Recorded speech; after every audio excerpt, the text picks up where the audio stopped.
Hello, my name is Amber, and I'm the Youth Services Assistant at the Boyle County Public Library. Welcome to Tween DIY.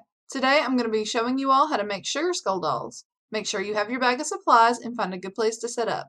If you weren't able to get a grab bag, you can gather your supplies from around your house and follow along. Here's what you will need: a sheet of any color cardstock, a styrofoam ball, some tape or glue, tissue paper, and white pipe cleaners. Step 1. Make sure your cardstock is cut to 21 to 22 centimeters in diameter.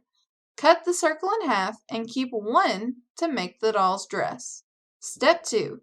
Find the center of the straight edge and gently bend the two ends in to form a cone.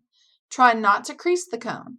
Once you have it to your desired size, use a piece of tape to make sure the cone holds its shape. Step 3. Using something pointy, make 2 holes toward the top of the cone and thread your pipe cleaner through and bend the arms into shape. Step 4. Using permanent markers or paint, make a face for your doll. Once the face has dried, use something pointy to make a hole at the bottom of the ball so it can be glued to the point of the cone. Step 5. Glue the head onto the body.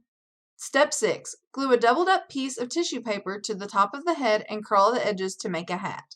You may need to hold it in place and shape it a little while it dries. Step 7. Give your doll any other little touches you would like. Okay guys, here's what my finished sugar skull doll looks like. I love her and I've been playing with her all morning. Stay tuned next week where we will be making a fall leaf sun catcher. Thanks!